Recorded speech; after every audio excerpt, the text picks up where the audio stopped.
ஒரு நேர்மையான போலீஸ் அதிகாரி ஒருத்தர் இருக்கார். அவரால் சட்டத்துக்கு முன்னாடி தண்டனை வாங்கி தர முடியாத குற்றவாளிகளை ஒரு பங்களாவுக்கு பிடிச்சிட்டு வந்துடுறாரு.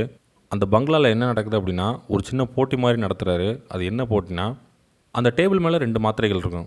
அந்த மாத்திரைகளில் சரியான மாத்திரையை எடுத்து சாப்பிட்டவங்க இங்கேருந்து உயிரோடு போகலாம். தவறான மாத்திரையை எடுத்துட்டோம்னா கண்டிப்பாக செத்தே ஆகணும். இதுதான் அந்த ரூல்.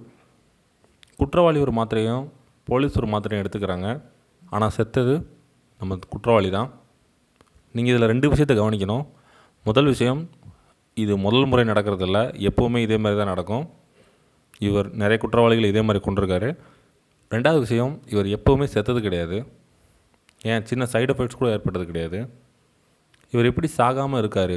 இதுதான் என்னோடய கேள்வி. உங்களோட டைம் ஸ்டார்ட் ஆகுது.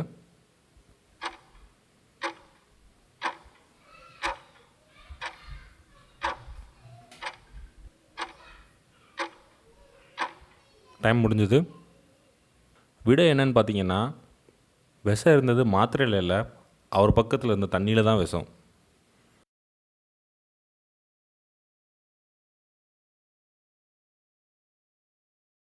நீங்கள் கண்ணை முழிச்சு பார்த்தீங்கன்னா, உங்களுக்கு முன்னாடி 3 கதவு தான் இருக்குது. அந்த 3 கதவு வழியாக தான் அந்த ரூம்லேருந்து நீங்கள் தப்பிக்க முடியும். வேறு எந்த வழியும் கிடையாது.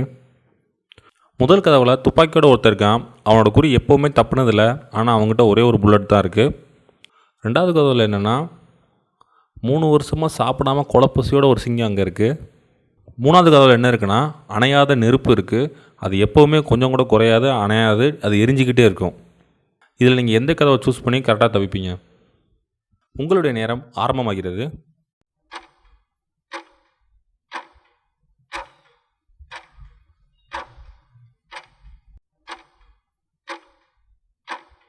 நேரம் முடிவடைந்தது. நீங்கள் இப்போ முதல் கதவையும் 3வது கதவையும் சூஸ் பண்ணியிருந்தீங்கன்னா அது தவறான கதவு. ஏன்னா அந்த 2 கதவுலையுமே நீங்கள் தப்பிக்க முடியாது. 2வது கதவில் தப்பிக்கலாம். அது எப்படின்னு பார்த்தீங்கன்னா, நான் சொன்னதை சரியாக கவனிச்சிருந்தீங்கன்னா இதை நீங்கள் கண்டுபிடிச்சிருப்பீங்க. 2வது கதவில் 3 வருஷமாக சாப்பிடாமல் ஒரு சிங்கம் இருந்தால் கண்டிப்பாக செத்து இருக்கும். நீங்கள் கதவை திறந்து போய்கிட்டே இருக்கலாம். ஊருக்கு போயிட்டு வந்த உங்கள் கணவனோ மனைவியோ பஸ் ஸ்டாப்பில் நிற்கிறாங்க. அவங்கள பிக்கப் பண்ணுறதுக்காக நீங்கள் கார் எடுத்துகிட்டு போகிறீங்க. அந்த நேரத்தில் உங்கள் மனைவி ஹார்ட் அட்டாக்கில் துடிச்சிக்கிட்டு இருக்கிற ஒரு பாட்டி, பக்கத்தில் உங்கள் உயிரை காப்பாற்றின ஒரு நண்பர். இந்த 3 விதத்தில் நீங்கள் யாருக்கு லிஃப்ட் தருவீங்க? ஏன்னா உங்களால் இந்த 3 விதத்தில் யாரையுமே நிராகரிக்க முடியாத சூழ்நிலை.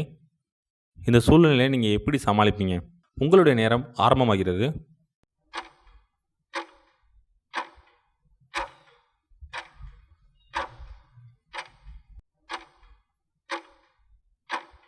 நேரம் முடிவடைந்தது. இதற்கான பதில் என்னன்னு பார்த்தீங்கன்னா, நீங்கள் உங்கள் காரை விட்டு இறங்கிருங்க. ஃப்ரெண்டை கார் எடுக்க சொல்லுங்கள். அந்த பாட்டியை ஹாஸ்பிட்டல் கூட்டு போக சொல்லுங்கள். நீங்களும் உங்கள் ஒய்ஃபும் பஸ்ஸில் வீட்டுக்கு வந்து சேருங்க. சிம்பிளான விஷயந்தான்.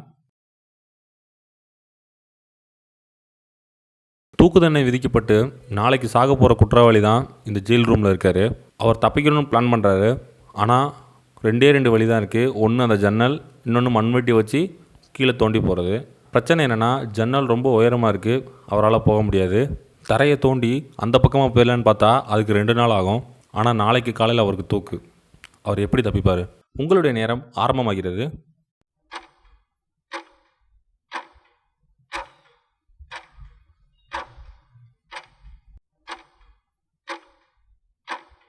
நேரம் முடிவடைந்தது. சிம்பிளான விஷயந்தான். அவர் மண்வெட்டியால் மண்ணை தோண்டி தோண்டி அந்த சுவர் ஓரமாக வச்சுக்கிட்டே வந்தார்னா அந்த சுவர் உயரமாகிட்டே இருக்கும். ஆட்டோமேட்டிக்காக அவர் அது மேலே ஏறி ஜன்னல் வழியாக தப்பிச்சு போயிடலாம்.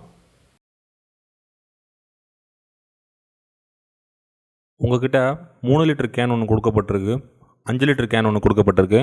அதில் வேறு எந்த அளவுமே இருக்காது. நீங்கள் செய்ய வேண்டியது என்னென்னா, அந்த 2 கேனை யூஸ் பண்ணி சரியாக 4 லிட்டர் நீங்கள் அளவு கரெக்டாக எடுக்கணும். உங்களுடைய நேரம் ஆரம்பமாகிறது.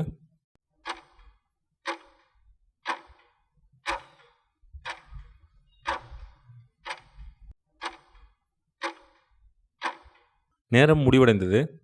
இது எப்படின்னு பார்த்தீங்கன்னா, முதல்ல 5 லிட்டர் கேனில் தண்ணியை ஃபுல்லாக பிடிங்க. அப்புறமா அதை 3 லிட்டருக்கு ட்ரான்ஸ்ஃபர் பண்ணுங்கள். இப்போ 5 லிட்டர் கேனில் 2 லிட்டர் தண்ணி மட்டும்தான் இருக்கும். 3 லிட்டர் கேனில் இருக்க தண்ணியை கீழே ஊற்றிடுங்க. இப்போ 5 லிட்டர் கேனில் இருக்க 2 லிட்டர் தண்ணியை 3 லிட்டர் கேனில் ஊற்றிருங்க. அடுத்து நீங்கள் 5 லிட்டர் கேனில் ஃபுல்லாக தண்ணியை பிடிங்க. அப்புறமா அந்த 5 லிட்டர் கேனில் இருக்க தண்ணியை 3 லிட்டர் கேனில் நிரப்புங்க. நிரப்புனீங்கன்னா ஏற்கனவே 2 லிட்டர் அங்கே இருக்குது, ப்ளஸ் 1 லிட்டர் 3 லிட்டர் ஆயிரும். இங்கே ஆன்சர் வந்து 4 லிட்டர் உங்களுக்கு ஆட்டோமேட்டிக்காக கிடச்சிரும். சிம்பிள். இந்த வீடியோ பிடிச்சதுன்னா லைக் பட்டனை ப்ரெஸ் பண்ணிடுங்க. எத்தனை ரிடல்ஸ்க்கு நீங்கள் கரெக்டாக ஆன்சர் பண்ணிங்கிறத கீழே கமெண்ட் பண்ணிடுங்க. அதுக்கு முன்னாடி நீங்கள் இன்னும் நம்ம சேனலுக்கு சப்ஸ்கிரைப் பண்ணலாம், சப்ஸ்கிரைப் பண்ணிடுங்க. பக்கத்தில் இருக்க பெல் சிம்பளையும் சேர்த்து கிளிக் பண்ணிடுங்க. அப்போ தான் நான் அனுப்புகிற வீடியோஸ் உங்களுக்கு உடனுக்குடனே வந்து சேரும். உங்கள் ஃப்ரெண்ட்ஸ் எல்லாத்துக்குமே மறக்காமல் ஷேர் பண்ணிடுங்க. இதே மாதிரி நிறைய ஜேர்னலில் நம்ம வீடியோ ட்ராவல் ஆகிட்டு இருக்கு. அந்த ஜேர்னல்ஸ் எல்லாமே கீழே இங்கே பாக்ஸில் கொடுத்துருப்பேன். நீங்கள் எந்த ஜேர்னலில் விருப்பப்படுறீங்களோ அந்த ஜேர்னலில் போய் வீடியோ பாருங்கள். மீண்டும் தமிழால் இணைவோம். என்றும் நட்புடன் வியாஸ்.